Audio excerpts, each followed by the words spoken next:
What's going on, PTG Nation? Thank you guys so much for tuning in. It's been a little bit, but we are back in action. We have one of the best players in the game, probably, arguably the best player to ever come out of France, Axel Gaudin. He joins us to give us a little recap and discuss the last couple of events. The TonTons have been on a tear. They've made 2 finals appearances in a row in their first season back in the U.S. in the Pro Division for, quite some time. So this was an amazing episode. Great conversation. Axel is truly an inspiration. His dedication and heart, his passion for that organization, for his country, and for the players that he competes with is really second to none. So without further ado, we're going to hop in the show. That was an insane inside move by Marcelo Margot. Great communication. And the crowd starts chanting Harmon. Great shot by all the guys. Tyler Harmon saved that game. He came out with 2 wins. Marcelo Margot was on fire.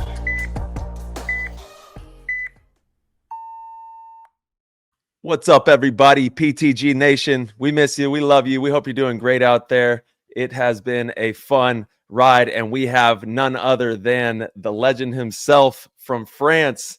I'm probably going to still slaughter his last name. He taught me how to say it right before the show. Axel Gaudin. Say it a little. It's Gaudin. Okay. But you get it. And everybody in America says Gaudin, and you have been absolutely tearing up the pro circuit, man. So it's an honor to have you here. Long overdue. And yeah, I guess before we jump into it, how are you doing? What's going on your side of the pond? I'm doing great. I'm still tired from the tournament somehow. I felt so dehydrated after it, but feeling good. Feeling good. It was insanely hot. Yeah, I kind of wanted to talk to you guys about that event and Sunday and making a deep run. Also, you guys made an interesting choice. I think the Russians did as well. That 3-man tournament on Thursday. I know the Russians didn't play their starters. I don't think you guys did either. So it was like you were a little more well rested than some of the other teams. But still, it was so hot and so humid. It was like impossible to stay hydrated out there. Yeah, you would just sweat it right out of your body as soon as you drink it. That was crazy. My skin was like in a sauna. You know, when you have those little bubbles of sweat, it just kept dripping. That was crazy. What do you guys do in those conditions to stay hydrated and make sure your body is able to perform at a high level? We just try to drink a lot, get a lot of carbohydrate with pasta and everything. We get some liquid IVs. Fedorov just told us about the pickle juice. We haven't been brave enough to taste it yet, but no, we just drink so much and try to hit good. And prior to the tournament, we knew it would be hot, so we tried to just drink and hit right for like 2 weeks. Yeah, that's a big part of it. I think a lot of people don't realize is you can't wait until you're at the event to hydrate and get your nutrition right. It really needs to be in the weeks leading up to it. Right. Your body needs to absorb that nutrition for at least a week, especially electrolytes, water, all that stuff. Pickle juice is a great hack right there. There's a lot of sodium in it, really, really good for you, especially for cramps. Like in real time, it kind of tricks the brain into not cramping, which is interesting that it does that. But yeah, definitely important if you want to make a deep run at some of these events. I'm sure a lot of the divisional teams were feeling it come Sunday. They're probably not prepared. It's funny you say that about pickle juice, because when Kostya went to buy it, I was like, bro, what are you doing? It's like 2 hours before the final. What are you doing? And he was like, oh, it's just great for the cramps. But the way you explain it with like, it tricks your brain. It gives more data. It makes it more scientific. Yeah. There's definitely some science behind it. And again, it does have like, a lot of sodium and it tastes good. I love pickle juice. I love pickles. Pickles are great. You not so much? No, I'm not a big fan. Especially the pickle juice is like, that's the best part. Like, it's like sour enough. I don't need the pickle juice to the extra sour. It's like, why would I do this to myself? That's funny. Yeah, man. It was so hot. Fedorov had ice bags on him during the finals, pouring ice all over him. And man, you got to love the grit and determination in that guy. He's been playing with some real fire, some pep in his step. And it's fun to watch that man play top level paintball. He was so tired, but just put some ice on his back, shifted the mindset, and went back out there point after point. And you guys almost came back and won, man. It was so close. And even at the end, dude, oh my God, if he wouldn't have fell, I think he might have been able to maybe get a shot off. I don't know. It's just it was so close once again. And he might have make it clean and maybe push the buzzer. Or Malo could have got a major if he would have spun and everything. Yeah, it just close, but not that close. It was like you would still have to win another time. And I mean, we really appreciate the tournament, and Kostya's definitely a legend for it. Just like you said, like the way he played for the last two events, and especially this one. Like he came in the team as a legend. Like it's Fedorov. Everybody know who we are talking about. But he still came with the grit of a young kid. Like he was like, it feels like he has everything to prove, but with the experience he already have. So it's interesting to see him in that role now in the team. And he played so good, and it was so hard at the event. He has such a good mental and character, because he was dead tired at some point, dead tired. I know. And Pascal was like, just please go for one more, because he wanted to see just like all of us. And he was like, oh, all right. He was like, I'm going D1. And he got done, run to the Dorito one, dived. It was like, love it. He's on another level. It's like, yeah, he always has been. One of my favorite moments of my whole career is being able to spend so much time with Fedorov and really get to understand his play style, his game, and his mentality. He's a beast, man. When he flips that switch, best in the world, without a doubt. The guy does things that are unreal. Even when we would be training, he would shoot me and I'd be like, what the hell was that? That was crazy, you know? And then we would go back and forth and be sparring against each other. But he is really someone that he drives the team and he pushes you to reach new heights. And it's cool to see him in this new iteration of himself, you know, forming with the TonTons. And being able to go to war with everyone in the league. And you guys have been really putting on a great show, back-to-back finals appearances. And I know, dude, I've been rooting for you so heavy. Obviously, when I'm playing against you, I want to beat you. Anybody that I'm playing against, I want to beat them in the match. But when I'm not playing against you guys, I was rooting for you, Axel, because I want you to win a tournament so bad. And you guys are right there, dude. So what, in your opinion, what do you think it's going to take to just get that monkey off the back and get the win? What has been holding the team back from getting that win? The team itself still learns the way it's played here in US, because we came here a few times, but it's always like we've been playing semi-pro, which is definitely not pro. We've been playing World Cups with the pros, but it's still just one event. So it all gave her to that point. Now playing the whole season, and most of the TonTons already did it. Like Colombo has been playing the league forever. Yes, in pro, not in pro. I did back in the days. The TonTons did. So we know what it is, but we never came with our entity. We with the TonTons. So right now, I think we're just still learning how goals in the league are not super clear, just because we just get to know what we're able to do here against the actual best team in the world.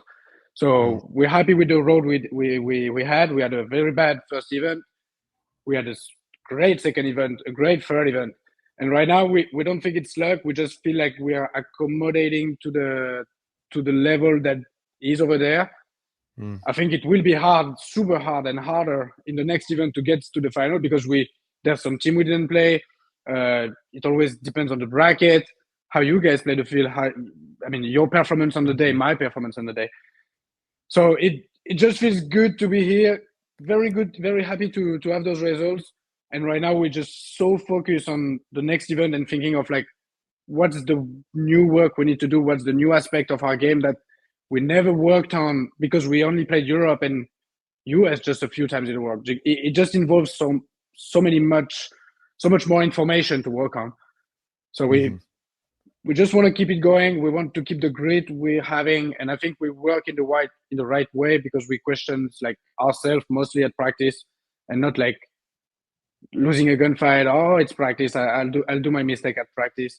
It's like we start the tournament session by the first day of practice, and it's a whole process through the tournament, through the 10 days you have working on the layout to get a good results at the event.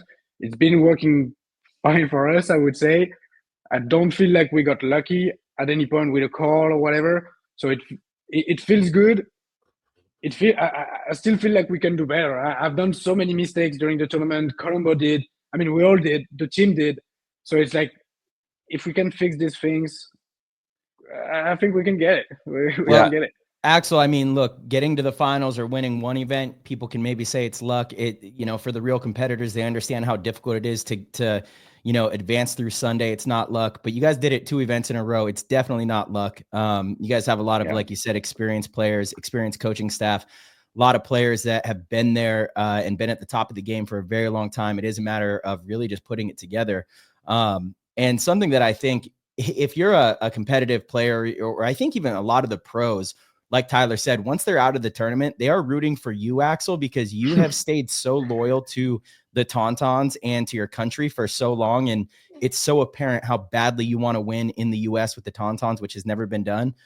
So like the Atlantic City was like a heartbreaker, right? Like that event is supposed to be yours. And I know I'm preaching to the choir. I'm sure you lost some sleep over that one because you guys played definitely so good. And it was right there at your fingertips. And then, this one again, but at the same time, you guys are definitely on the right track. And I think a fan favorite, even amongst the pros, when the pros are, no longer competing on Sunday, it's like, I want to see Axel, in this team get the win, because you put in so much and so much dedication, which is rare. So you guys definitely have a good thing going and a lot to build on. I definitely love the boys. Like, if I'm still over there, because I have a lot of beliefs in the team. And what I'm happy of is that the risk was so big for us to take actually take the US spot. Like we could have been ridiculously bad. Like we had no idea. Our last World Cup was a bad show from us, like a no show pretty much. We lost all our games or won the last one in overtime. It was just not it. And so signing up to the pro season this year with TonTons, we had so much risk at it. And the way it's going right now, it all makes sense on why we did all the sacrifices back in the days, like losing money for TonTons, spending your time, wasting your time, however you want to call it. But it's just like all those sacrifices you did back in the day are like, it's not paying now because it still didn't pay yet, but it still goes up the right way. And I'm just happy of the way we've all been with the teams, me and my teammates and me, like loyal to the team because of where we are right now. And for the listeners that might not know this, every single season and throughout the season, Axel's one of the players that gets offers from literally every single top team. I don't think there's a top organization in the league that has not reached out at some point to get Axel on their team, or if they knew that he was available, would not want them as, one of the attackers on either side of the field, because you're so versatile. You can play the Dorito side, the Snake side. You've proven that. So again, the fact that you stayed so loyal to that team and to your country is really amazing. It's also my duo with Colombo, with Tav. We've been like, he's been teaching me so much, and he's been so loyal to me, and mostly outside of paintball. And this is just why I think we are still together today and ready to just sacrifice everything, but just to play together, just because of the combo we had. It's him and Pascal. The coach is like the 2 guys that gave me the most trust in the world. Like, next to my parents, it's them giving me so much trust and confidence and advices in life that just make us glue together. And the people that are coming in the team are gluing with us just because of that same way of living, of appreciating things, just the way we are together. So it just makes sense to me. It doesn't feel like I'm loyal. It just feels like I'm where I should be, Yeah, Like man. Ryan on Dynasty, just like there's some of these people in teams, you're just like, it's this guy from that team, Absolutely.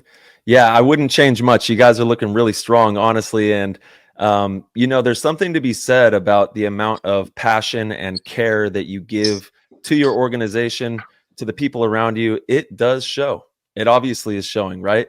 There's a lot of internal passion and grit and just like care that you have for the ownership, for the team. And when you have that kind of care, it permeates out and it shows and it ripples out. And that's how you get the results off of that real deep, true care for the organization. So keep it rolling. Obviously, you know, you guys are on the right path, and you got a whole bunch of people out here rooting for you and want to see, obviously, when we're not playing against you, want to see you doing well. It's an amazing story for the game of paintball as well. We had a European finals at the last event, and European paintball is very strong. NXL Europe is very strong. There's a lot of great paintball being played around the world. And for everybody that doesn't know where you're at, where are you tuned in from right now, Ax? From like 30 kilometers away from Paris, from Balinvilliers. Okay. Nice. Shout out to Paris one time. Let's go. France in the house. And yeah, I guess we want to know, I got to know, what was the spark that got you into the game? What started this whole paintball journey for you? How did everything kick off? Was it like family, friends? What was it? It all started with the family, like in just the classic scenario. Like we go to vacation, we go to just play paintball as a family. We come back to Paris. We're like, hey, paintball was fun. Let's go play another time. We go to a paintball site where there's a, it's not a speedball. It's more like an hyperball mixed with woods. Like, yeah, the field made no sense, but it was half and half. And we just saw some guys like competing. It was a club from Scalp that still exists today. And it's like, oh, there's a competitive side of it. And for like a year and a half, I was so young. I was like 11 and a half, 12. So it scared me at first. So my bigger brother was playing it. And then a year later, I mean, I was good. I was going, not going, just not a fan yet, just still too young. And around like 13, I started to go more and more often to the practice, just practice. And I've made a team with my brother and my uncle, and we started as a 3-on-3 team. And then we started to look for a competition next to us. We went there. We were like, oh, that was so fun. We did not so bad. Let's go to another one. And then it started the whole thing. I would say that the biggest spark that actually started the pro career, let's say, was playing in Division 3. And it's thanks to Lionel Parra. I don't know if you guys know him from France. Mm-hmm. He's like a very charismatic guy from France. He's like pretty much the guy that looks for everybody. He's looking for the youngsters and who he's going to take under his wings to just give them advice and bring them to the pro scene. Yeah. And then he came to my parents and was asking like what we would do during this vacation and if we would come practice at their side. And that's what really sparked it for me, was practicing with some pro guys in Marseille next to the TonTon. And it was for the Vision team back in the days. They don't exist anymore, but the team was called Vision. They were playing pro in the Millennium. And so when I went back there, Vision, TonTons, and Icon were over there. And I would get to see like some of the cream of the cream from France. Yeah. And I was like, oh my Lord. And I think like that's what really sparked it as like, oh, I want to do this like every day. I want to beat these guys. And just got so competitive at it. What vacation did you go on the very first time you guys played? When you went on vacation, where was it? Where did you guys play at? It was in the south of France. I think it was Fréjus. We were sleeping in a camping, like, you know, the European camping where you come with the tent and the camping car. And it was like right next to the camping. That's awesome. That was not a field that is known from the French scene. No, yeah. Just a local field, but we have quite a lot in France, and just play over there. And coming back here, I played at the PAC. It's called PAC, Paintball Athletic Club. Mm-hmm. And it was like half forest and half woodball, hyperball field. And so that's where I made the first like regional team. Like there was no pro team, but it was still like a major Division 1, 2, 3, stuff like that. Yeah, I was about the same age when I started playing. I think March was as well, around 11, 10, somewhere in there. 9. Started at 9 illegally. Yeah, there we go. I think you had to be 10. One of the things that's crazy to me is like I'm by myself in Paris. Marcelo was in the same school as J-Rap. Yeah, and I crazy. still can't process it. It's like Sergey and Fedorov were roommates. There's something in the paintball world. I'm like, I have so such It's a hard crazy. time processing it. Like Marcelo and Gerard in the same school, I was like, what are you talking about? And they Yeah, didn't it really is know crazy. each other, but No. still kind of. It's like Yeah. It was how? funny because How? we were in middle school. He was a grade above me, and we had mutual friends, and like we were both the paintball kids. And so I remember hearing about Justin Rabikoff, and I'm sure he heard about me, but I only heard about them through the friends at school, never in the local scene at the time. I was also always at the field and playing with the Iron. I was like, I don't know who he is. I don't think he actually plays paintball. And he was saying the same about me, I think. So it is pretty funny, like I never saw him at school, which is interesting. I don't, but I know that we went to the same middle school and we had like the same we had some mutual friends. Shout out to Andres Damn, that's Torres. crazy. Yeah. That's what's crazy. And right now, you guys are two of the best in the world, and it's like, how? Like, just how? It's crazy. So hard for to sure. process. It's like, wow. There's definitely something in the water. San Diego water is hitting different. There's a lot of talent, and NorCal, I guess. There's a lot of California water is. Yeah, hitting. that definitely might be it. Yeah. Yeah. Around Camp Pendleton and this area is just like. Well, like you said, Ax, it really has to do with the training that you're getting, the minds that you're around, the competition that you can study and watch. This is before film, right? So in our day, you had to get your ass out of the house, get up early, go to the field, rain or shine. All the paintball teams are out there. You got some of the best players in the world. I mean, hands down. Midwest, Florida, West Coast, Northeast. There's pockets all over the place that just have some of the best players in the world. And if you got up out of bed and you went and watched that, you were going to be on the pathway to greatness in the sport because you're going to be picking up all the tricks. And that's what you got to do out there in France. So I kind of want to dive into that with like the French paintball scene when you were coming up. What was that like? What was that experience like of picking up all the tricks that you've obviously learned to get you where you are today?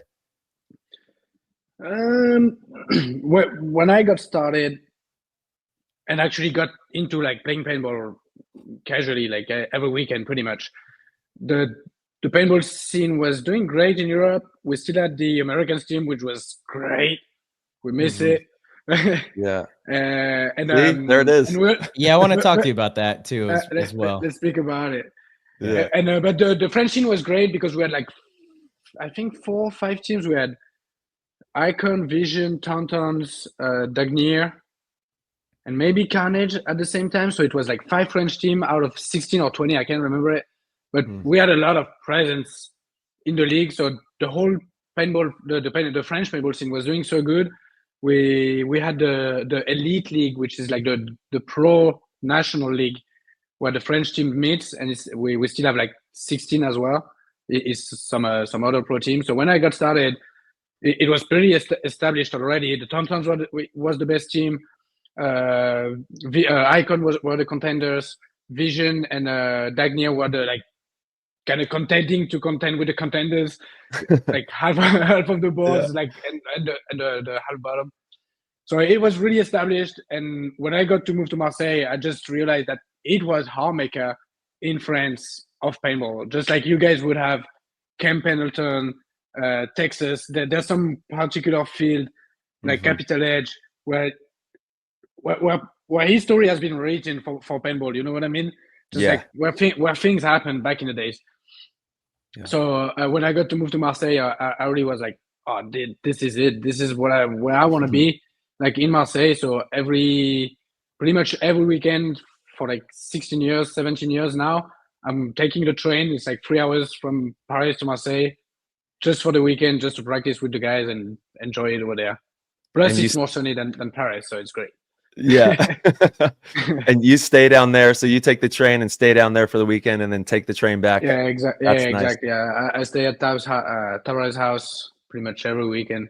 I got my whole room over there, so there we go. It's been like 16 years. It's been so long. And you always had dreams of going pro. Obviously, once you found the game, the goal was to make it professional and be at the top of the game, right? It was going pro. It was also like being it was different milestones, because it was like at first I was pretty egoist and just being like, oh, I didn't even want to be in the best team. I just want to be the best snake player in the world. So I was like, let's be the best snake French player in France. Let's bring it to Europe and let's try to bring it to US. So I was like, on that way, it was really egoist and just focused on myself. And that I think that's what made me climb through the teams from divisional to pro. But getting in pro, it kind of changed off. I wanted to be like at some point it was the best player for my team. And then right now I feel like I want to be the best player in the league and in my team. So it's like in both, just because I'm playing against so many good guys. Like there's so many killers in the league that right now it's still you, how you want to be the best in your team. But it's also like, what model or standard do you want to set in the league, or who do you want to copy and make it better? It's just like, if I could get a Ryan consistency, God damn, I would take it. I wouldn't do trying to do another standard. I would take his and just do it a little better. And then you're like the best in the league for sure. And if you get all these assets and you work on like, okay, do I need to inspire from this guy, or do I need to just change it and do it my way, just because my way would work easier for me than it is from just copying it and trying to be better at it. So right now it's being like the best player in the league to be the best in my team and carry the team as much as I can, and being carried by my teammates too, because just so many times I'm getting carried and it looks easy for me. That's team paintball. It takes exactly. the whole organization, you know. It's like, can you carry it, and can you get carried? It's like if you get both, winning. Yeah, let's go. That's right. Yeah, and there's a ton of people listening that find tremendous value in what you're talking about, man, because they're trying to figure it out too. You know, there's a lot of people listening right now that are on the paintball journey, and hearing how you've chose to compartmentalize everything and on that journey is super powerful, because it takes a lot of mental willpower for sure. It also goes down, like the closer you get to the tournament, to like smaller goals. It's like, as you get to the tournament, as you get on the first day of the layout, you're like, where can I be the best on this layout? So you try to find your spot. You do find a spot, and later in the practice session, you go like, oh, how can I be better than the guy that plays it from Dynasty that we practice against, or from X Factor? How can I beat this guy at practice? And then you get to the tournament, you get to see all the guys playing your post that you play against, that you just watch because you don't get to meet them during the tournament. And you're like, oh, how can I be the best at that role for my team? How can I be the best in the league at that role? How can I be the best in the league with my team? And it's like, it all comes down to actually like the first point, and you're like, all right, you're getting down to the 10 seconds, and you're like, I need to be the best by doing this. And you all break it down to just so many little things. Little pieces. I think a lot of people mischaracterize players that say they want to be the best on their team or the best player in the league as selfish and the wrong goals. But I think that's because they don't understand what that actually means. You're never going to be the best snake player on your team or the best snake player in the league by being selfish. But if you're striving to be the best, that means you're making good decisions on the field for your team. You're playing within the team game. You are doing all the right things. So I think people just kind of misunderstand what is required to be the best snake player or the best player for their team or in the league. It's not through selfish decisions. It's not through, consistently trying to make these massive moves. It's continuously always trying to make the right play for your team. Sometimes that means you don't do much. You just need to absorb pressure because you have an advantage somewhere else, and you got to let your teammates go and have the glory. Other times it means you need to go and take the glory because your teammates are in a bad spot. It's understanding how to play the game, which is, again, the most important thing. And all the players that have won MVPs or had, stellar seasons, they're continuously making the best plays for their team that gives their team the best chance to win. And, I think that's an important distinction to make, again, because sometimes when the layman player or, the average players hear that kind of stuff, they immediately say, no matter what sport it is, like, oh, that's such a selfish response that this player wants to be the best player. But it's not selfish at all. If you really understand it, it's not selfish at all. It means you want to do the best for your team, and you're going to be making those decisions. So, yeah, I mean, what people I think don't really realize is that when you get an MVP from a team, there's so many times where, like, usually it's a one, like it's usually an attacker. Now it gets to the insert and back players also, because we have some brilliant players in the league, so they get their MVPs. But it's usually just focused on the ones, just because they do shine more, they do get more kills, but this is what your back players are working for. But it's like they're giving the award to someone, but I don't know if it's the whole league, but on TonTons, we feel like, hey, do you guys think he was the MVP? And most of the time, we're calling usually an insert or a back player, guys.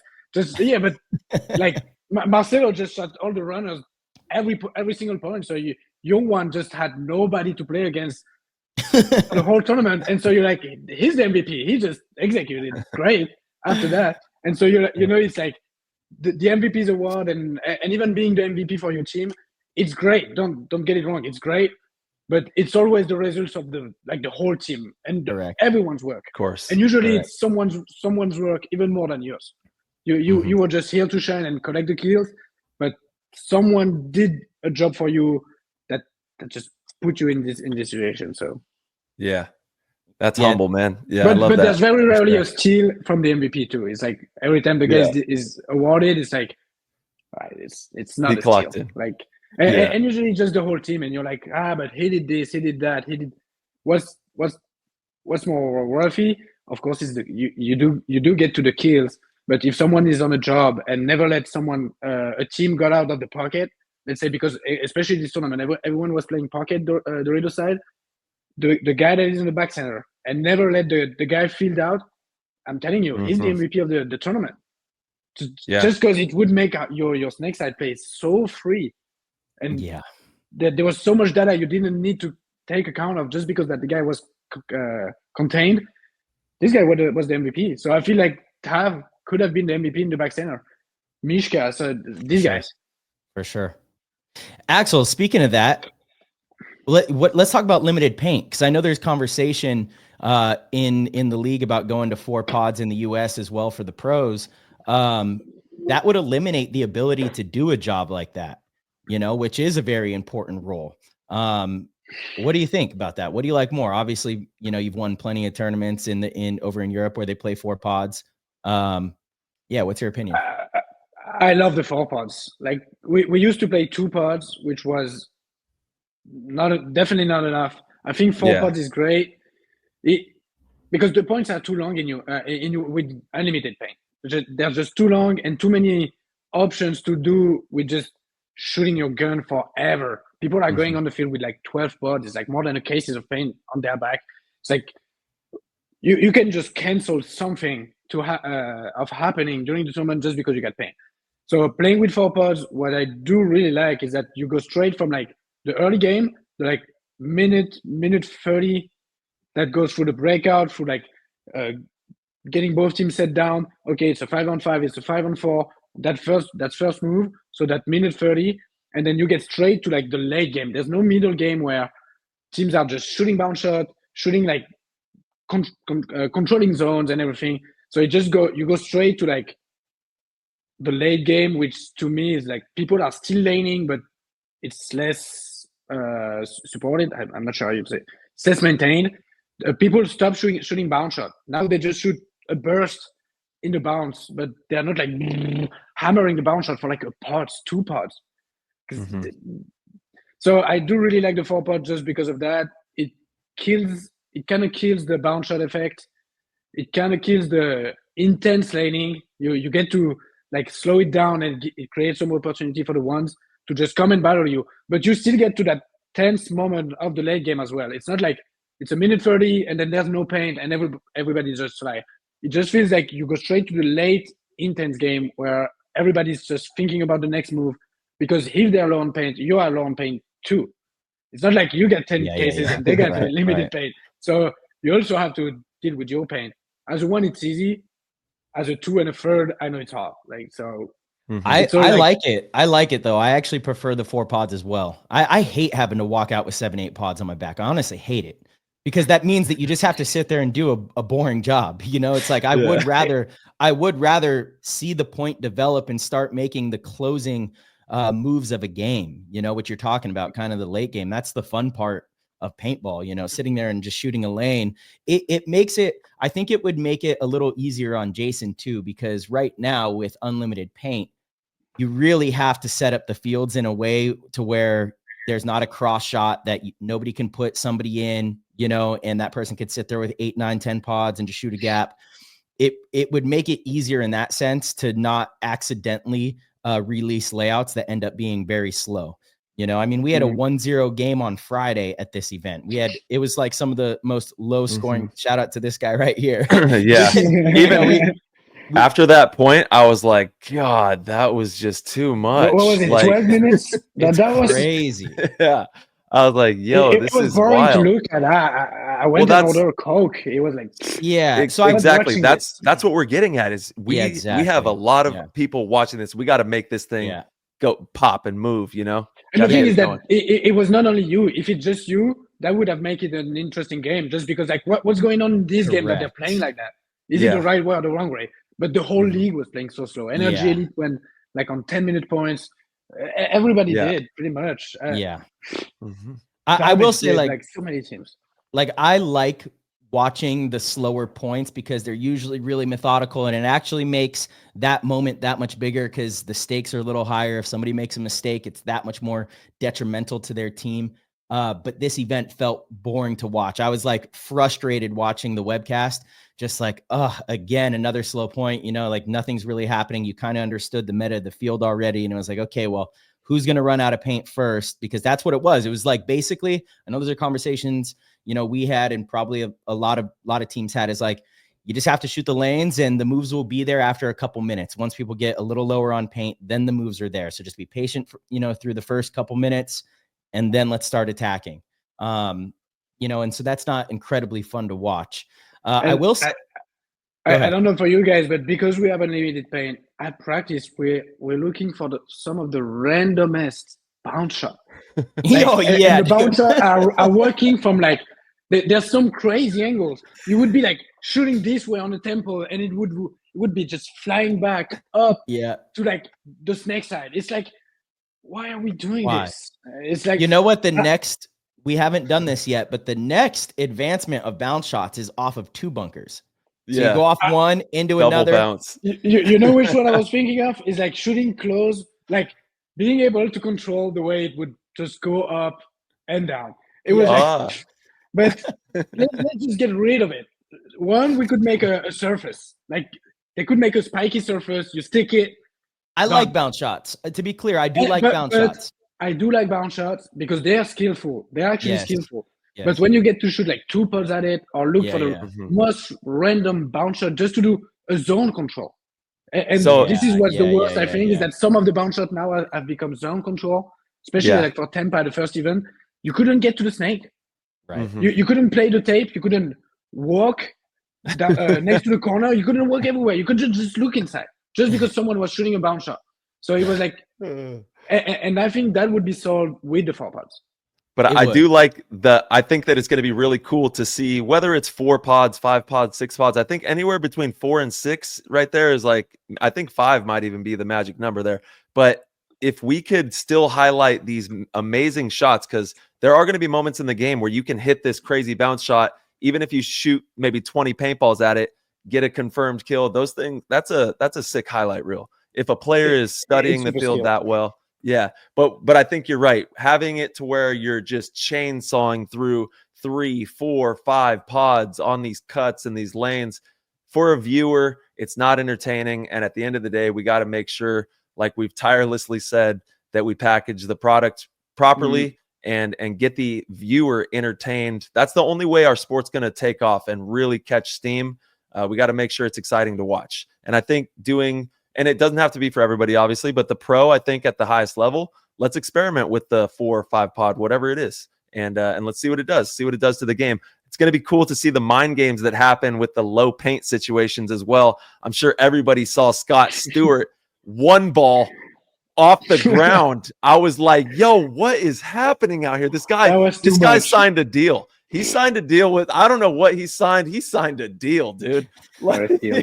Yo, I'm like, what is happening, dude? This is crazy. I believe that was a 1-on-2 as well, actually. I think it was a 1-on-2, and he shot the first guy, and then the 1-on-1, he was out of paint, and then he picks up a ball off the ground and 1 balls him. I was like, dude, I said, you got it. When you're on, you're on. Like that's straight sports, up, that's life. When the momentum's in your favor, and you're feeling confident, and you believe in yourself, those things happen just over and over again. You know, I mean, True. everyone sitting here has been there in those moments, and it's like nothing can go wrong at some points of your career. And it's Confidence. they're riding that high right now. That Yeah. was also after he came on PTG as well. So maybe that boost. no, we can't take any of that. He was on PTG because he was the MVP of the previous event. Dude, he's been stunting. He's been going yeah. crazy. Yeah, shout out Yeah. to Scott. Keep it up, dude. Balling out there. And Yeah. that's what we need. We need people like you, Axel, Scott, just entertaining paintball players, great stories. And I think right now, more than ever in the history of the game, we have a really great collective of players that we could possibly have some type of a show or some type of something to highlight the game and get it out there to the world. And, I think that, it's a special time in the game right now. Everyone's super hungry and it's fun to watch. It really is. Yeah, I feel like the cards are well spread this year, just because of all the off-season moves. TonTons got joining the league, like even the pickups, like Sea Dogs. It's like I think we got a good spread. It's good to see like the top teams changing. It's not Russian just crushing on everybody. It's good to see Paintball Fit doing so great, just because they are like club guys. So it just feels good, and everybody's like questioning their teams, and they're like, what's the recipe, guys? These guys are just practicing so much. Is that it? And I think it's a good example for the league. Like, if we can all look at Paintball Fit and feel like, oh, that's the recipe. Goddamn practice. Well, honestly, I think the recipe is camaraderie. The recipe is that care that we were talking about. When you get the camaraderie and the care and the passion, and you mix that all up, and you have a camp that you're fighting for, you're going to get good results. That's where that real deal energy comes from. So to all the divisional teams out there as well, try to curate that into your teams. Try to make your team the place where players want to play, where they feel good. The training is good. The mindsets are sharp and everybody's working really hard. It's infectious, and it gets a great community going, even in your local areas across the world. To everybody listening out there, try to curate those types of energies in your local areas as well.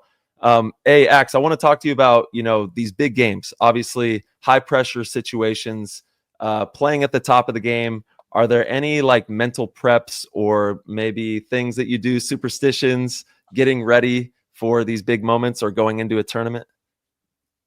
I do a lot of mental preparation by myself, like just the whole day. Just you just keep thinking about scenarios. Usually, I'm always winning in them, but it's like you just try to see so many scenarios and going through it, and then it's also like getting ahead of the big game more than mental preparation. It's more like talking with the coach, talking with the boys, and how they're feeling, how we can play play that sequence together better, like an early game, a mid game, a late game, a shoot against someone that blocks us, or like how we would deal with the situation. And I think it's more than just thinking for it by yourself. It's more like if the whole team is on the same page of how I read the field, how they read the field, how the coach wants us to play. If we're on the same page and we trust the plan, I think that's the best preparation you can get. So without a doubt, I do my own sophrology, but I just feel like the best way to actually mental prepare is know what you're doing, talk with the boys. It's going to come down to, if you guys execute good, all going to be fine. I love what you said there. You said the visualization, but not only visualization, but visualizing winning in those moments too. Seeing yourself winning, seeing yourself making a shot, seeing yourself making the move and catching the player. All those things, those have to be processed before they're manifested in reality on the field. You're seeing that. You're seeing how you're going to do it. And that is why, obviously, Axel, you're one of the best players in the world right now. You're getting the results, and it's because of all the preparation. There's no lack of, there's no excuses. There's no, you have to do the work, whether it's mentally or physically. And I'm sure you guys physically are doing the work as well. What's the workout regimens like for you and the squad? I'm sure everyone's working like crazy. It does change from people to people. Like Colombo's going to the gym. He has a personal coach, and he's going to it's not the chiropractor. It's more like a sports doctor, pretty much. He's going there like 2-3 times a week where they do exercise. He's working on any paint he can get from the tournament or whatever. Some are doing like bikes. Some are doing just a random of bunch activities. Like Hugo is just not. He didn't subscribe to any club. He's just going like every day to a different activity. I'm going to the gym a lot. I used to CrossFit, but I'm more like now. I'm more like in the gym, and we do practice just playing paintball as well. Oh yeah, which is the best. That workout. It is the best. Yeah. Yeah, this is a good workout for sure. It's the best way for sure. I think the visualization part is so underutilized, because a lot of people think that it's like this woo-woo kind of hippie idea to visualize stuff.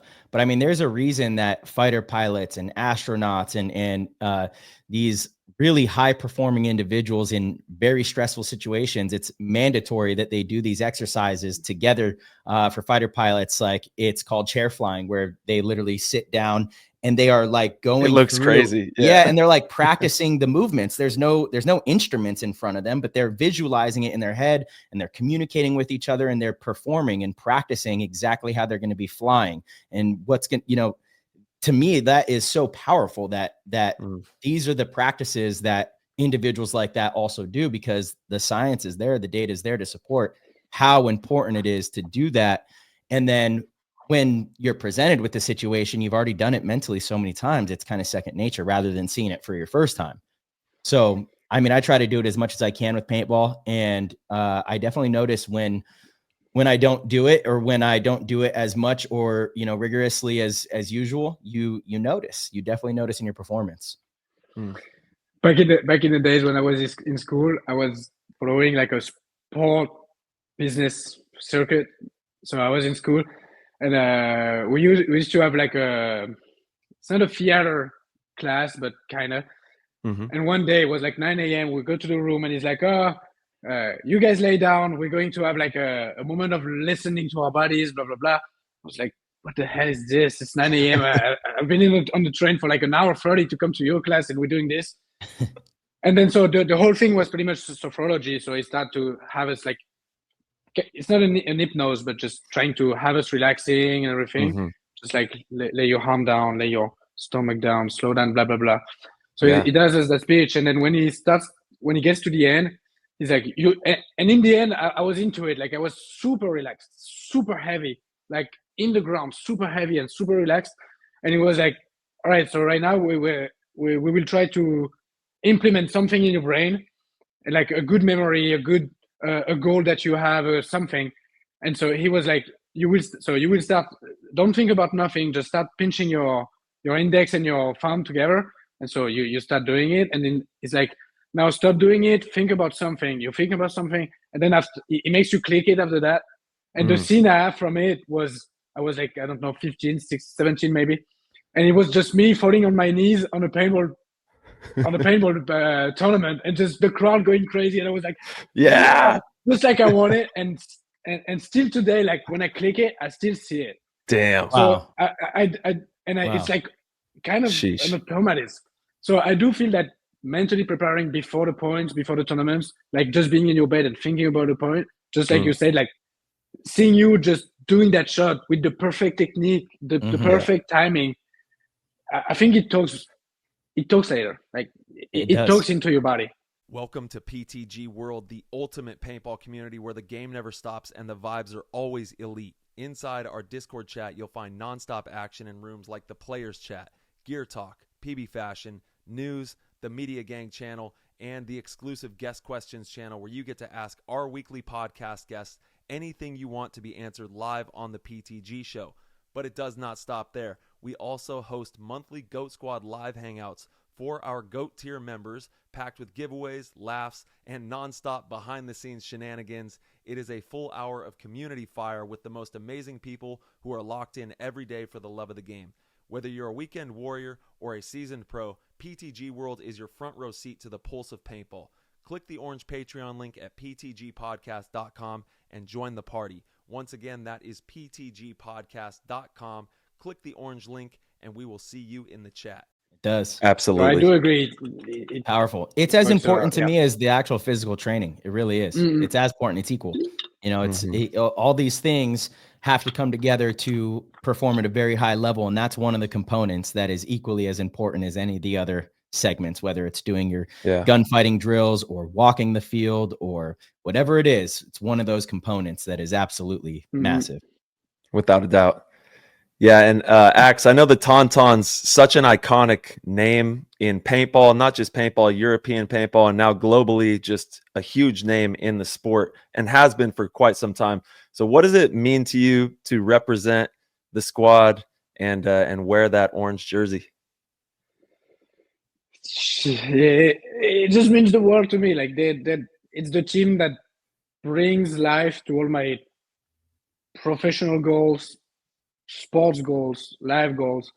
Like the connections I have with the guys, like especially the older guys like Tav and Pascal, it's just so deep that I'm not even I'm still representing TonTons, but it's just so deep, like that you tend to like just forget the name, just like I don't know how to explain it. And all us together, when you look at us, you're like, oh, it's the TonTons. But when we're together, we're just like enjoying our time together. And I think that's what makes the TonTons name goes wide in the world. Just because like when you look at us, you can feel that, not that we're having a good time, but we can feel the passion there is in the group. I'm not sure I'm explaining myself right, but you just feel like there's something, some energy just by looking at the guys. And I feel that what makes me defend the TonTons name, it's just that energy. So it's hard to explain what it is exactly. Just like the group energy that is behind the TonTons name, it's so powerful. And you can imagine how many players that are not playing anymore, like the Frank Morin, the old captain, Stéphane Brunch, Seb Duvivier. We have Fred Almonet, the Almonet's brother.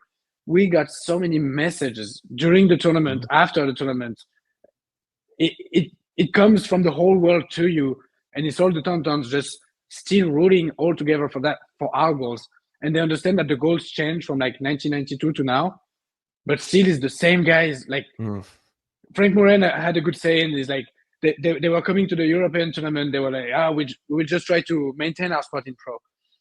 They go to the tournament, finish second, and like the assistant coach was like, Frank Morin just said like, oh, we know what, guys, now just aim for the world and do it. Like you don't have that perspective when you're looking at it from the past, but then when you're in the moment, you're just like, let's keep doing it. And so I'm with my boys on TonTon, and I just feel like lucky of spending my time where I'm at. Yeah, gratitude, man. You got so much gratitude. And there's something to be said about taking that leap of uncertainty as well, jumping towards the fearful, like, this kind of scares us. We're not sure how we're going to do. Fuck it. We're going, we're going to do it. And you guys did, and you jumped in head first, and all that passion, all that care, you're seeing the fruits of it now on the field out there with these great performances, back-to-back finals, man. And I can only imagine how the OGs, the European OGs, have been probably going crazy in the chats to see, obviously that's a big moment in paintball as well. European finals, you guys have been fighting and working your asses off for so long. And it's really cool to see not only the Russian squad that's been dominant for so long, but now the French players are really putting the name on the map, which is cool to see. I can tell you, it feels good to be here. Yeah, absolutely. I'm enjoying my time, and like the rent is due every day. That's right. That's the exactly rent is right. due every day. That's it, dude. Axel, we kind of touched on it earlier in the show, but I do want to talk about that because, we had a all-European final here at the last NXL US event. Obviously, the league in the last couple seasons not allowing full American teams to go over and compete in NXL Europe. What's your take on that? Do you think it's better for European paintball or worse for European paintball? I think the idea behind it when they voted it was there was some ideas behind it of developing the European scene, having more kids playing, and just because it was full of top American players that were too good for us, we were like, the teams that want to play the kids can't because they're going to lose the tournament. So they're going to lose. They might lose their spot. Blah blah blah. So it was a matter of competing and being able to give some playing time for not the kids, but the new generation. Mhm. In the end, it was done super wrong. I feel like, because it's just like, if you guys are a bunch of losers, just get out of the league. Just I mean, if you don't want to compete against, you want to kick Dynasty out of the tournament. What are you guys saying? Yeah. It just makes no sense. So they try to implement in the rule, and right now I feel like the European level are just declined. Big time. Decline big time. Big time. We still see some full American teams that are full of retired American paintball. Yes. So what's the word we're sending to the world? It's like, please don't send us the pro team. Just say us you're retired guys. It's like, why?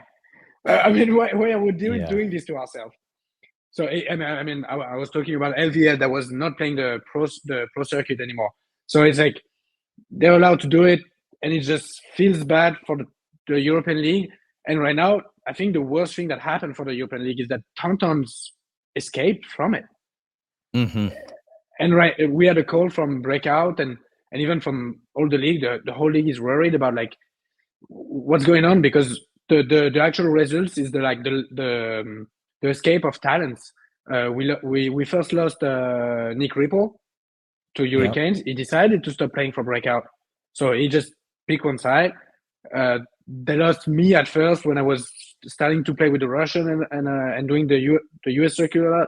Now they lose the TonTons. So it's like, and TonTons is a big name in Europe. So it's like, yeah, it feels like the actual idea we had of making our league stronger just doesn't work, and it needs to be reversed at some point and find a new solution, because right now we have no American pro teams. We do have a bunch of Americans coming. We have all the TonTons playing in different teams, because we do count now as pro Americans. Yeah. You don't have, I don't know, there's a weird energy, and I think it needs to be reversed quick and find a new way. I feel you need the American in the European League. I understand the matter of the clubs, like the clubs' names. So maybe there's something to do with this. Mm-hmm. But come on, let's have impact. They have the money to play both. Let them play both. And I feel like the team that plays the best in the world is the team that play both. When Impact won, they were winning everywhere, and they weren't playing Europe. Even if Europe looks easy for them, they would come to US so damn ready. Same for Dynasty, same for Heat. And I feel like it feels like both leagues just went like, I'm not saying that the level's worst. I just feel like we both lost on some potential of getting better just because we stopped exchanging. So it was just, I just think it needs to be reversed in a way. The listeners know how I feel about this, so I don't even need to say. If you've listened to any of these episodes, everyone knows I agree with you, Axel, 100%. Yeah. It's a bunch. What's the worst to me is that, so many teams voted for it, and TonTons voted for it back in the days. But it just sucks the way the rule was implemented, and now the way the league, the NXL is putting it back on us, because now they're like, you guys voted for it. You guys voted for it. And, right. And especially us, TonTons, we've been looking for ways to have a fair trade between both leagues. Yeah. And like the league is like putting it back on us, because it's the teams that actually call for a meeting with the league. So I understand the league. I just feel like we need to think about the level of paintball, and also the level of excitation to come play the NXL Europe. Like, you're not as excited if there's no Dynasty and Impact. Like, you don't want to play against Ryan or Stars. What are you doing? Just stay home. Yeah. I've been going to Europe for 15 years, right? Longer, actually. My very first European tournament was in 2008, and I've gone every single year since. And watching Europe at its height was pre-COVID. I understand COVID really, really hurt the European paintball scene. So there were probably a lot of drastic measures that needed to be taken, and I'm sure that led to a lot of the decline in talent. The league and paintball over there lost a lot of players in general. So that had nothing to do with league decisions. It was, a global pandemic.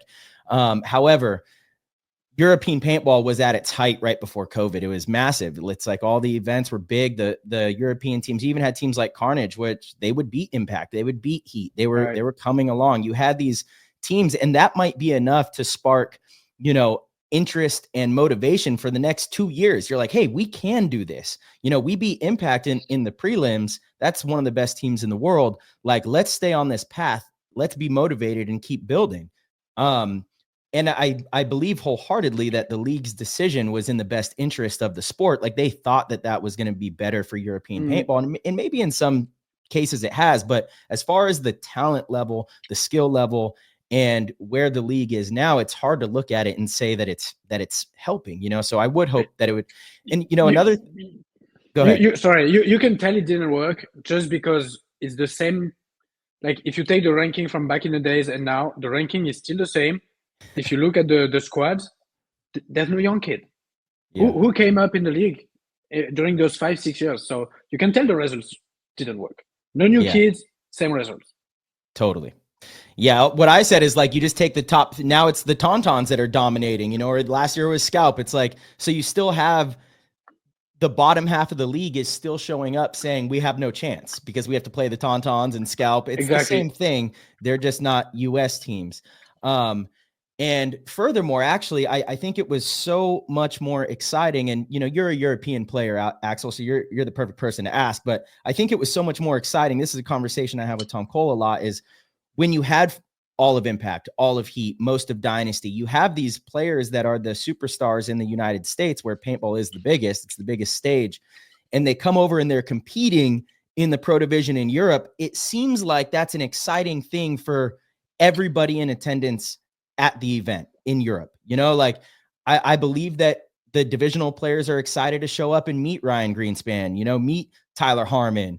It's like part of the atmosphere of being there, and again, that's kind of been diminished, and so I don't know. What are your thoughts on that? Yeah, I definitely agree.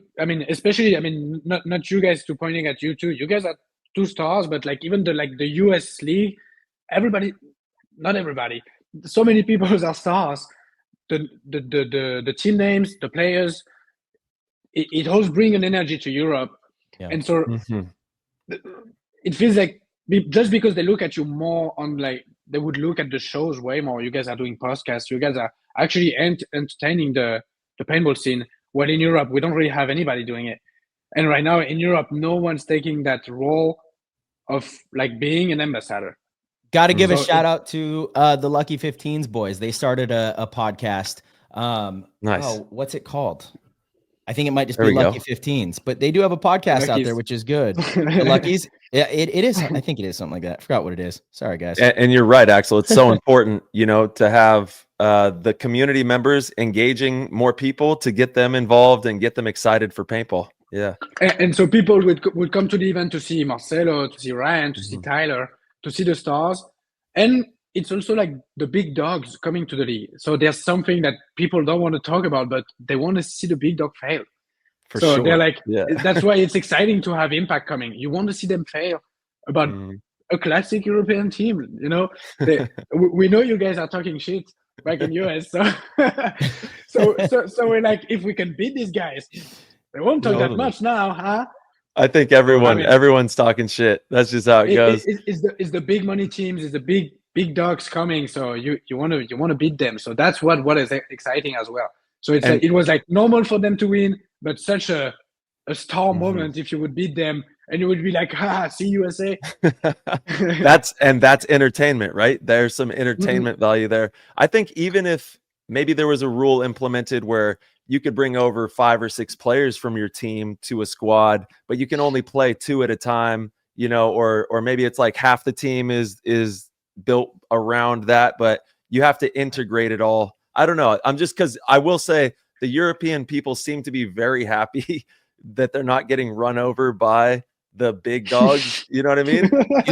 Do they though, Ty? Like, who's telling you this? It just seemed that way. I don't know. It just seemed like there wasn't those discussions like, oh yeah, these guys, here we go. There wasn't like animosity. I guess there was no animosity. I feel like every European player I've talked to is like, no, we want to play the good teams. Like, that's what helped us get better. Well, then let's get it going. What are we waiting for? I know. Hey, and the podcast is called In the Stables. So there we go. Check that out. 15s guys. Yeah, let's get it going. I just do feel like the rule any rule that we implement in paintball should never stop a player from playing.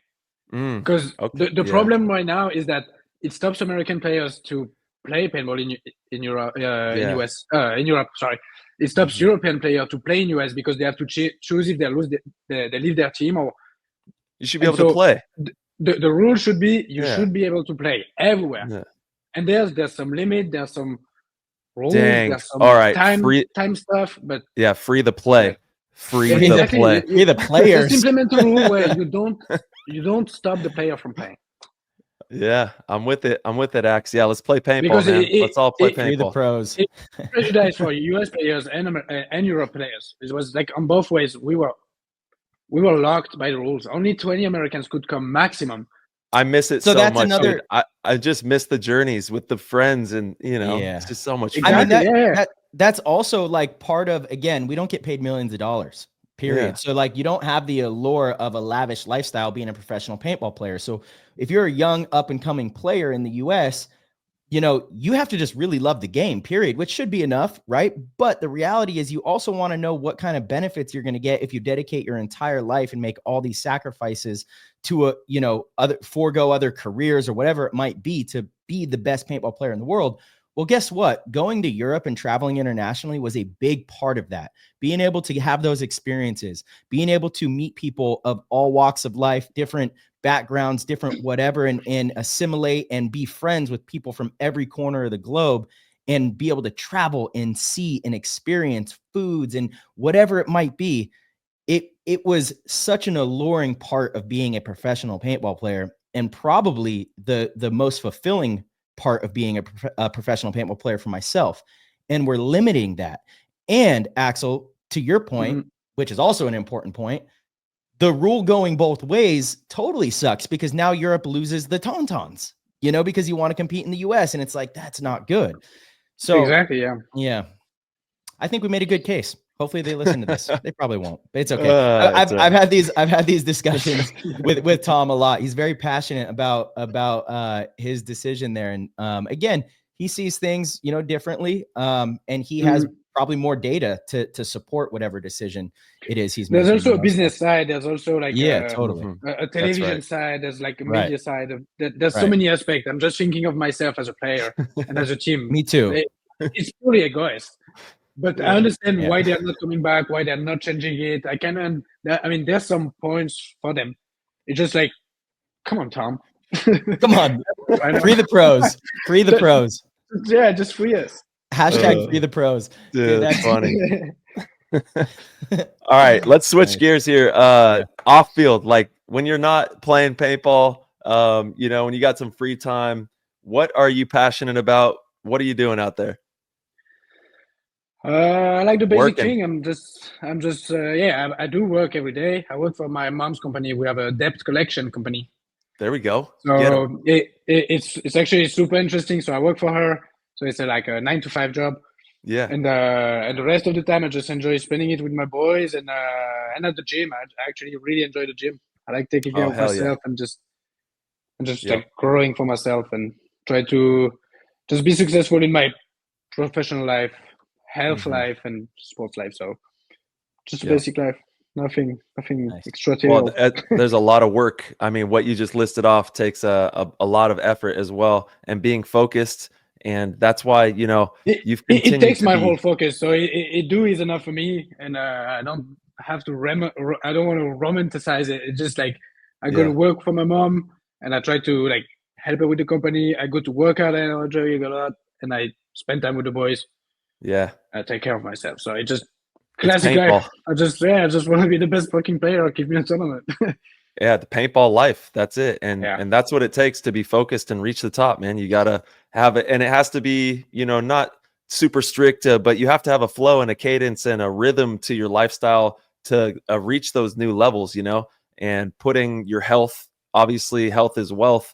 If you're healthy, everything can flow through that, and making sure that the body is ready for competition. That's really, as we get older. How old are you, Ax? 32. 32. Yep. We're getting old. I remember getting when up you there. were. I remember when you were like 19, and we were on the Russian Legion Bro, we together. were so young. We were I was so young. good. I was 22. So good. Yeah. Yeah. Yeah. For those that don't know, I was thinking about it. Like back in the days, like looking at it right now, I just feel like I was so stupid. Like I knew nothing. It's crazy right now you because and me both. today you feel like you know everything, but you still know nothing. Still don't And know. it's like, Yeah. but you look back in the days and you're like, gosh, I was so stupid. Yeah. I could have done so much better. Yeah. That's part of life, man. Yeah. For those that don't know, It is. Axel and I played on Russian Legion in 2012. I think that was your first season in the US, right? Yeah, it was. Yeah. It was. Yeah. Man, we had a really good team. We had 2 second places. We just couldn't get over that hump. We should have won that Chicago finals as a 4-on-2 in overtime. And Brad McCurley just sent it down the damn snake side and bunkered through about 4 of us. Sheesh. I know. It was a Wow. brutal one. It was a brutal one. Year. I loved it. Yeah. We had a lot of fun. Me, you, Jason Wheeler. We were like the 3 that kind of spoke English, hung out, and we'd go out there 2 weeks early and train every day and have some fun. It was a good time. And that was my first actual times for a long period in US, like coming for 5 times a year. I got bilingual so quick. It was so good. I mean, still not bilingual for you guys, but like coming back to Europe, I would be bilingual.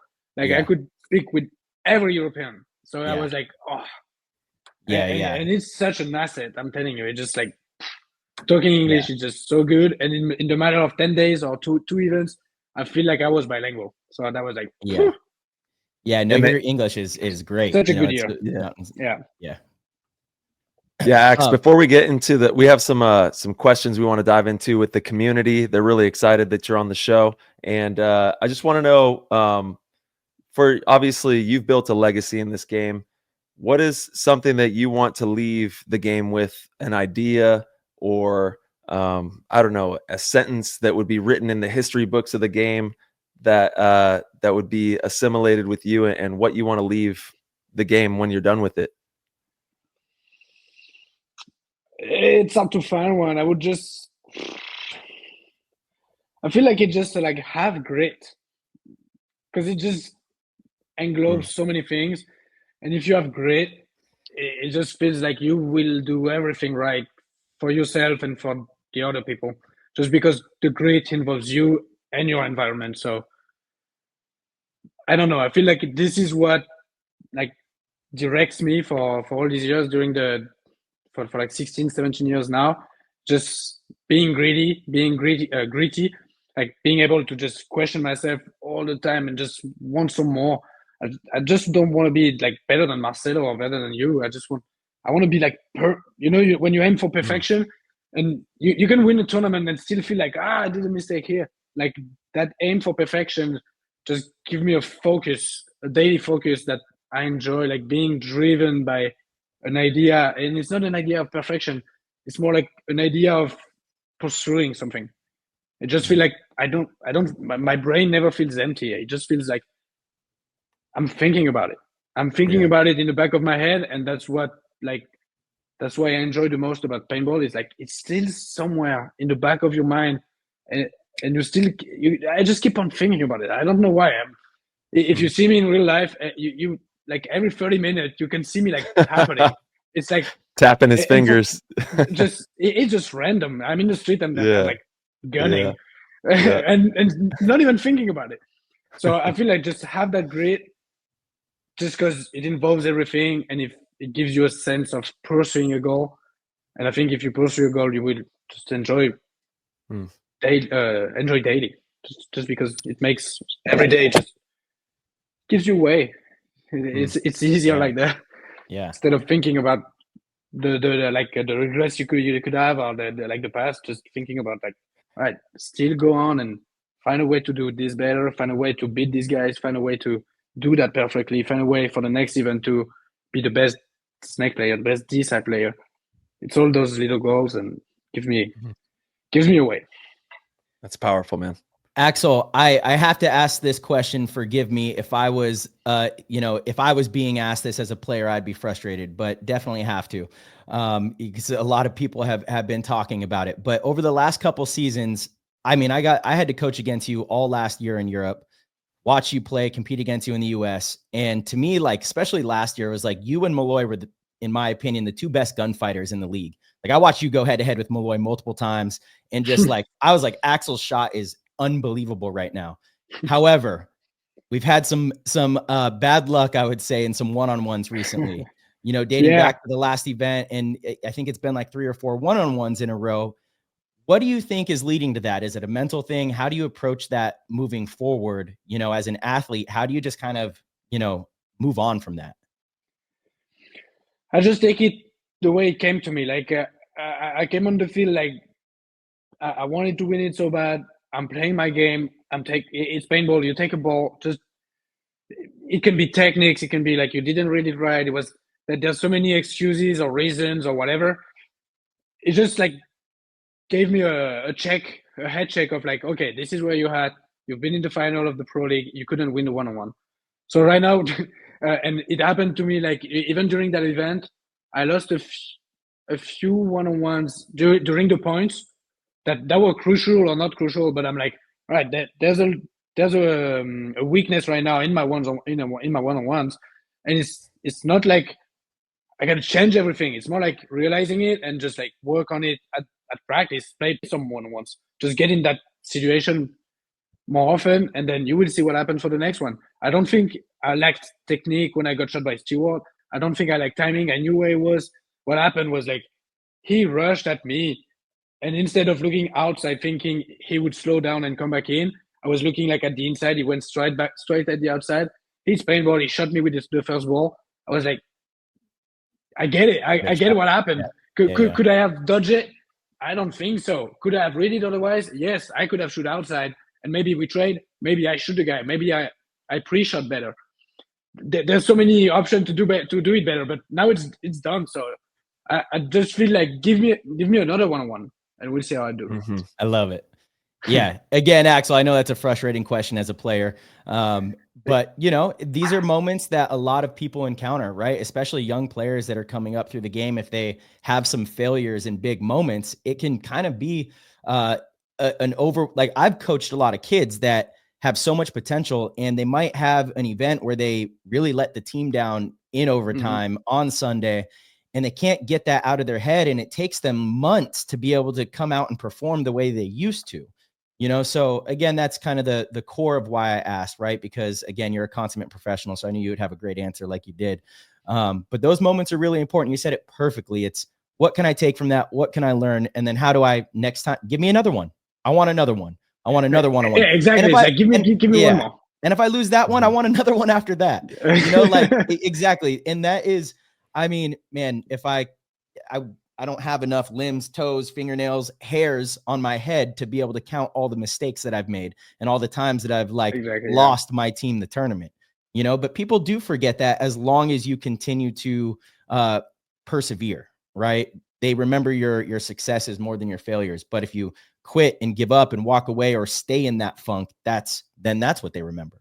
Right. So no, man, excellent response, Axel. Thank you. And people won't remember me for losing that one-on-one. Who won AC? It's Paintball Fit. They won one-on-one. Yeah. For you know sure. What I mean? You never remember losers. For sure. It's like, yeah, just give me another one so I can win it, and people will remember this one. It's just like Axel. You missed a chance. Let's have a new one.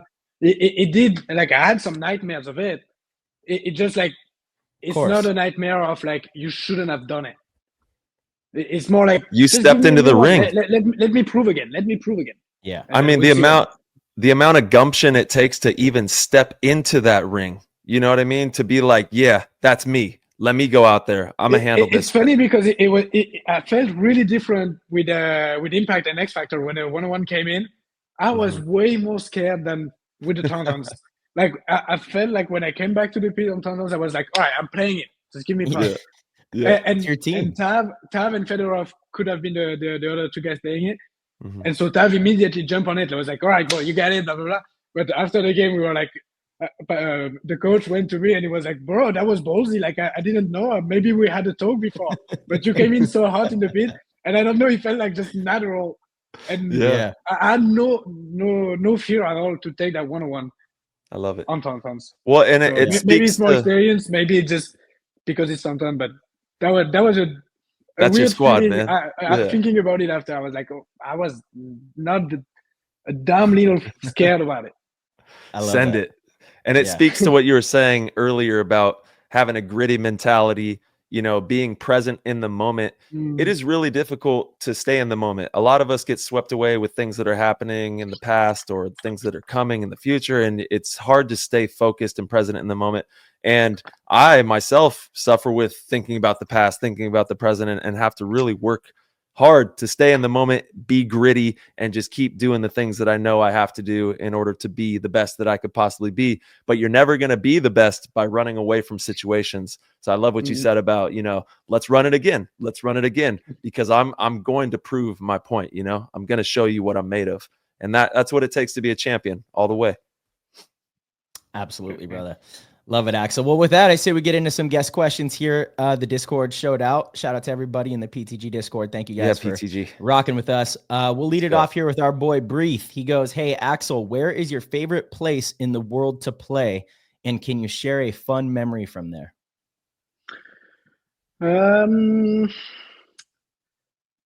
Well, there's two. There's my club, like back in Pélissan, just because I spend all my time over there. So this is where I enjoy playing paintball the most. Like when I'm back at Tavares' house and at the club, I think the best memories of it is just like being at the pool behind it back in the days when we had a little tiny pool that it was illegal to fill, but still it was filled up, and we would go over there and enjoy like beers and food with the guys over there. Just a good memory of all the time I spent over there. And I think the best tournament player would be, the best tournament field would be, I would say Chantilly. I love Chantilly. It's one of the best in the world for sure. It was just so majestic playing there. I was like, good, just give me this. Yeah. Every event. This. It was just so majestic, and this is where paintball should be, like in some of these places. So I just feel like, give me that feel every event. Yeah, do your research out there. If you don't know, do some research on that. Search online for Chantilly. The tournaments out there are spectacular. We have OG Cole in the house. Axel, who's the fastest pro player out there? Have you ever raced Mouse? I never raced Mouse. I'm pretty 100% sure he's quicker than me on his feet, not on the ground though. Okay. He definitely is slower than me on the ground. I can bet you that. It's gonna be a crawl off. It's a crawl off. It's a crawl off.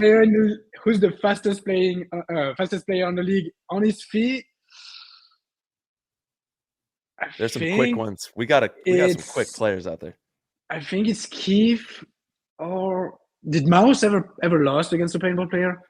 I've never seen him lose a race. Up to me, it's Keith or Mouse. For sure. 100%. And I think it depends on how long they run. I think long race, Mouse win. I think short race, Keith win. But it's all just... Everybody sound off. Sound off in the comments. You guys run the race. We want to see it.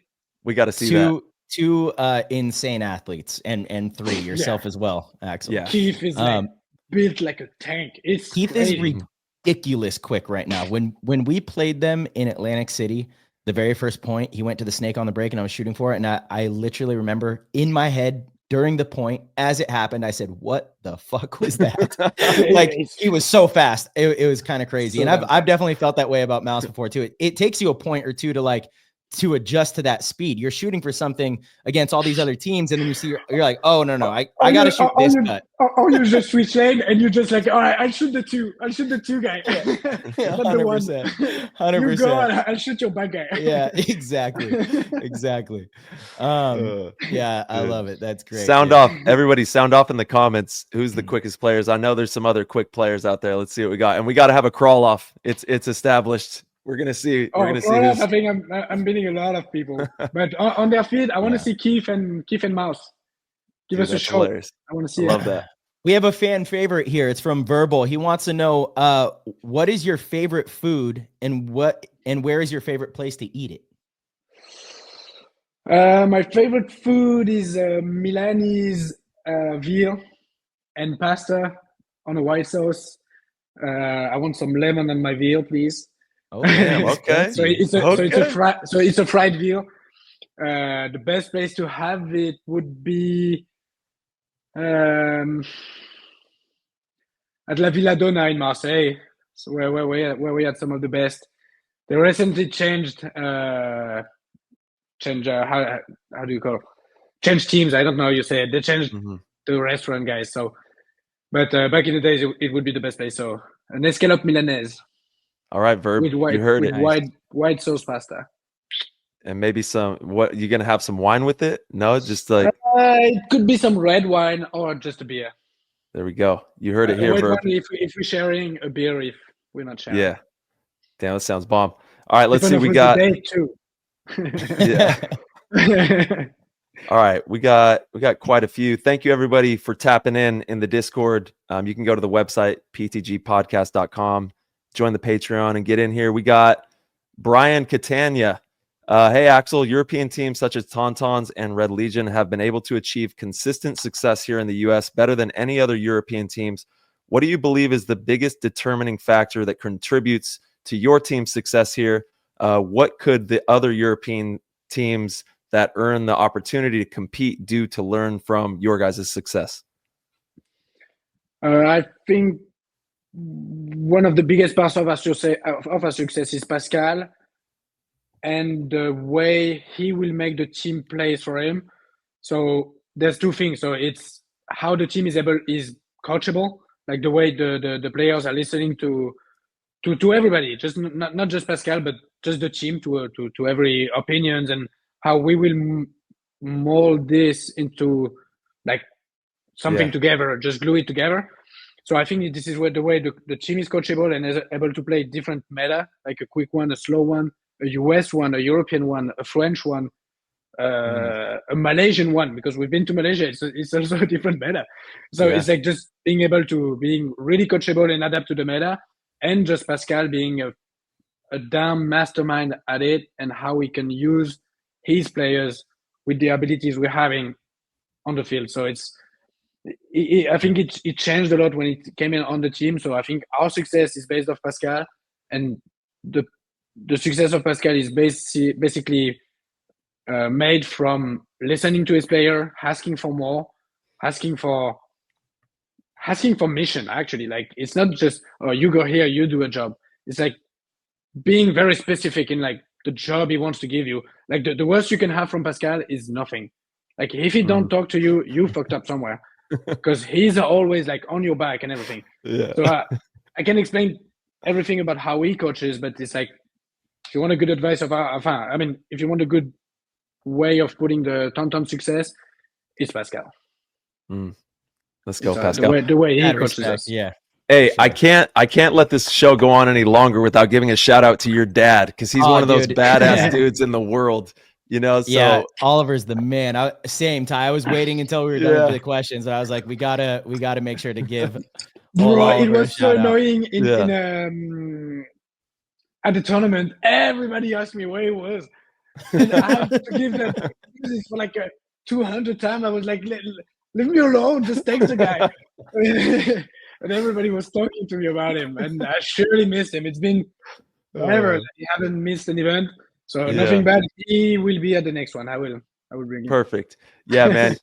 One of the best dudes in paintball, always has the best energy, and one of obviously your biggest supporters throughout your entire career has always been by your side. So major shout out to Ollie. Mad respect to him, and like he did everything to me. So it was such a bummer that he missed the event. So he will be at the next one. He's always with you. He's always with you. Exactly. Yeah. Yeah. And he was on the WhatsApp forever while we were at the tournament. Like he was commentating everything. Oh, Axel, you did that on that point. Oh, Kostya, did you think Kostya played it right at that point? It was like, bro, leave us alone. You should have come. That's hilarious. I'll make sure he's at the next one for sure, because he's been missed. Yeah, man. Tell him we said what's up too. The team. I will for sure. For sure, man. All right, we got basically the worst. If you had a before the match song, like a walkout song, what would your song be? Ty just that question, skipping me over here. Oh, damn. Sorry. That was the one I was going to ask too. Oh, shit. It's an intro from Caballero and Jean Jass. It's slow, Yes. it's peaceful, it's French rap. It's like it's deep, Let's go. and it's just like a lofi bass, pretty much. You got a good French rapper over it. You have Spotify? Yeah, I do. Yeah, can you send me a link to that song? I'm going to share it with Discord. Yeah, for sure. That sounds dope. So Yeah. stay Right tuned. now or after the show, like right now is cool. Right now is fine. Yeah. We have a whole channel in the Discord where we share music. There's a ton of different channels that we got rolling. It's like the new era. Remember PB Nation back in the day? Sure. Yeah, this is like the new PB Nation we got rolling in here. here. Yes, sir. Yeah. All right, March, get your question in there. Okay, well, you hijacked mine, so let's see. We'll go with G Frackle. He wants to know, Axel, you show so much passion on and off the field for the game. What inspires you and keeps you so driven? We've kind of covered that, but this part I'm very curious about. Do you have any routines pre-match that you focus on? Is there like anything that you've taken throughout your entire career that's like a pre-match routine to get in the zone? The usual routine is like an hour before the game. I would talk with Tav and Pascal, like how the way we want to play the game. So that's my, like, let's say the outside routine, outside of my brain routine. I usually go to the coach. I usually go to Tav, just because we usually have some jobs that connects. So we just talk a lot about it. And then the closer I get to the match, so I will kind of go to see every players and just I love to just clap hands with my boys. Like anytime the closer we get to the point, the first point, the more I'm clapping their hands. Like anytime I will see them, I will go by them, I will clap them, I will go and shake their ass and just clap them again. I just feel like it connects you. It connects you clapping hand with people. So I just feel like. Did you say and shake their ass? Did you say what I think you said? I spank it. and it's camaraderie. It's like just shaking you. It's so funny. Yeah. We get it. We get it. And it's camaraderie. It's like on the back of their head, on their back. I mean, you guys get it. Yeah, we get it.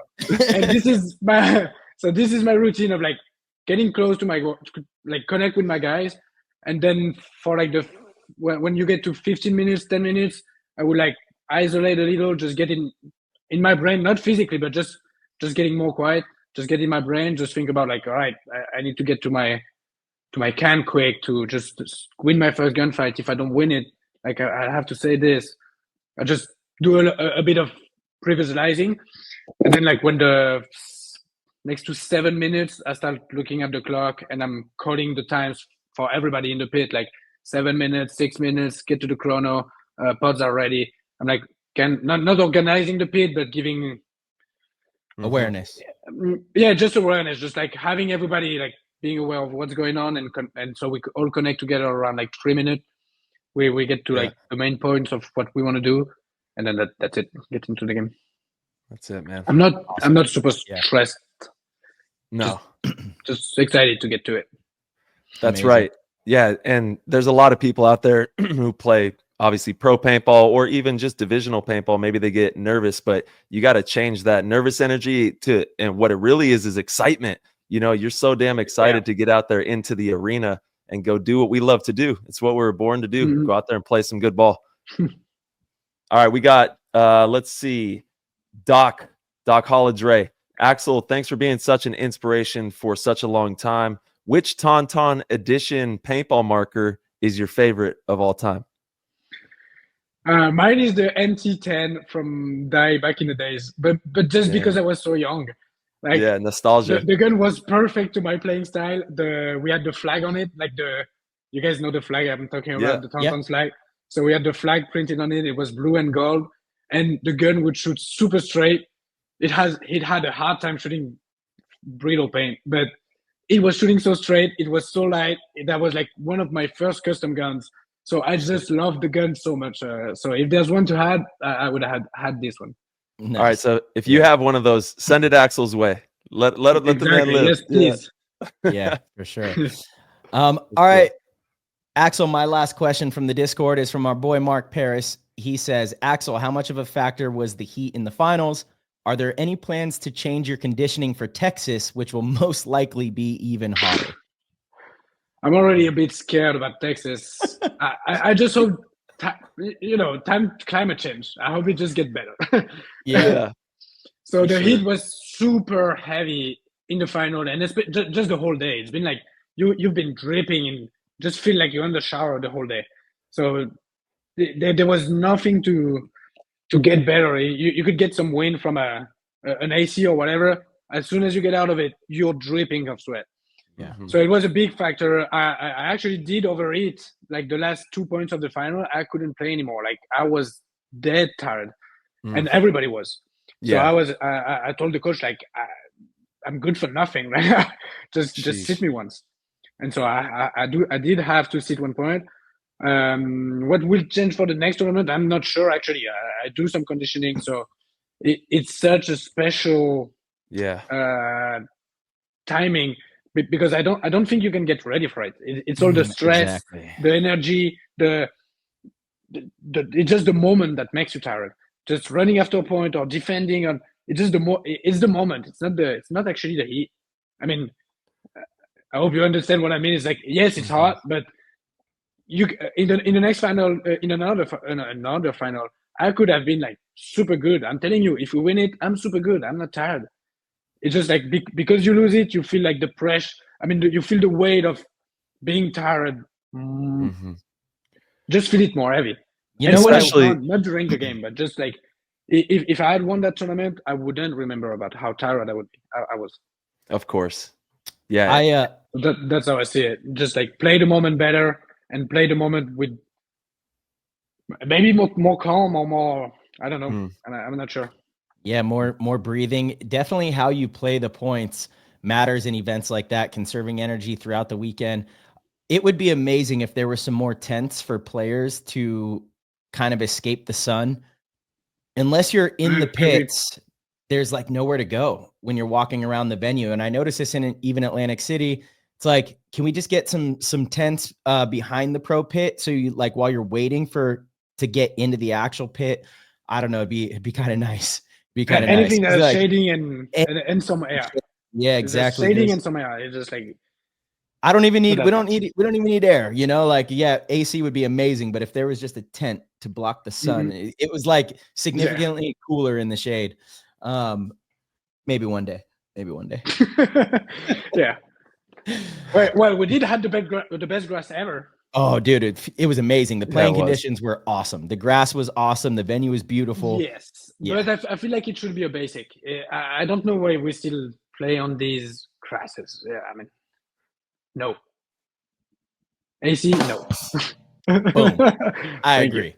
Yeah, 100%. Because this was a very good grass, but I think in US, this is a classic grass. I mean, there's grass like that everywhere, but we just go on shitty ones. Well, the issue is like anytime we go to the really good ones like that, we don't get invited back because we mess the field up so much. So it's kind of tough. I feel like have us playing on turf. Have us playing on turf. It's cleaner. It's faster. It just. You got to get the right kind of turf though, because even like the turf at NXL Europe, like the France event is so bad. It's so slippery. I get it. Yeah, I get it. Yeah, I get it. Of course, it should be a good turf, but it just. The old Millennium to me, turf. the turf is so superior for paintball. It's just like if it's raining, doesn't matter. Doesn't matter. The old Millennium turf was like that. It was the thick like soccer padded stuff. That was the best playing surface you could possibly ask for. Because you're right, it didn't matter if it was pouring rain, if it was sunny, it didn't matter. Do you like England? Do you like the one in England? It's pretty good. It's pretty good. Yeah, I do. Ainsley's Field. It's pretty good. Yeah, but it's the old Millennium turf because it was that thick like actual soccer football AstroTurf. Yeah, that was like incredible. No matter how wet it got, it just absorbed and it wasn't slippery. I remember we were playing in I think it was Paris when the venue was still at Disney. And it was pouring rain and it was cold, but the ground was still fine. You know, like you were able to still perform athletic moves, you know, and it was, I agree. I think it would be awesome, but obviously with that comes a lot of cost of transporting the turf and, you know, storing it, the whole thing. It's a whole thing, but I understand we need grass- to have a field with good grass, so it is a pain in the ass for the league. Yeah. But I mean, Yeah. there's better grass for us. Yeah. There's better Yeah, grass. Well, they Ohio- found some good stuff. The Ohio grass did not disappoint. It was solid. Yeah, it was great. It was really good. Well, Ax, thank you so much. I know it's getting late there. Everybody thank Axel for staying up because what time is it over there? Probably almost Thank you guys. It's almost it's 9. 8:30 p.m. It's 8:30 p.m. I'm good. Gonna go Well, get hey, dinner. Nice, dude. Nice. Yeah, we It's can't still thank you sunny enough. Thank you guys. Thank you for having me. I appreciate you guys. I appreciate your Yes. time. And we'll see you in what, 12 weeks, 11 weeks? 11 Yeah, weeks? Yep. 11 weeks. We got a little bit of a break. Yeah, A what's little bit, yeah. what are you gonna do between now and then? You I was supposed to be in UK next week, but I got an abdominal strain coming back from the tournament. Dude, I meant to ask about this. Yeah, if you were going to the event, and I saw somebody post get And no, well Tyler's soon. going for Tyler Panillo is playing with Ranger. Yeah. Oh instead my of me. goodness. What So, happened? Good. I'm not sure. During the last 3 weeks, I felt like not cramping, just having some, just feeling tired for my lower abs and like in my abductors, and then it got more and more tense, and so I just went to the sport doctor like 2 days ago. I'm getting a radio tomorrow, but it's pretty much an abdominal strain, and it goes down to my abductor, so it's all right. Honestly, it's not that bad. Yeah. It's a matter of 4 weeks, 4 or 5 weeks of just re-educate it. It just Okay. sucks. Just We'll it's going to yeah. be the first European I'm missing forever. I never missed Mm. an European. Well, just Wow. take I'm care of pissed. yourself, brother. Yeah. But thank you. Make sure. Yeah. Yeah. Heal up well. And Thank if you, there's guys. any shout outs that you want to do, now's the time. And once again, thank you so much for taking the time to be here, bro. Shout out to you guys for having me. I really appreciate you guys. Shout out to my team. It's me and them. So I'll Let's just go. shout out my team. In the Shout middle out of that. Colombo. Shout out Ulster. Shout out Spit. Shout out Hugo. Shout out Marky, Fedorov. I mean all the guys. Shout out Django. Thank you, Diego, for having us in the project. It's amazing. Absolutely. But it's just shout out to the TonTons. Yeah, baby. It's us. All right. Well, you be 100%. safe. Take care of yourself, and we'll see you soon. Appreciate Thank you so brother. much, guys. All Thank right, you. Later, bro. Peace. Bye. All right, everybody. Thank you guys so much for tuning in and listening to the show. We appreciate your support more than you know. As you guys heard about midway through the episode, if you guys would like to support PTG in any way, you could head over to ptgpaintball.com. You could click the orange Patreon link and sign up at any level and get access to our Discord. The Discord is one of the most phenomenal communities in the game of paintball. We have so many different channels in there. It's great for learning. It's great for connecting, finding teams, selling equipment, whatever it is you want to do in there. We truly have it all. And we hope to see you in there. So again, head over to ptgpaintball.com, click the orange Patreon link, and we will see you in there.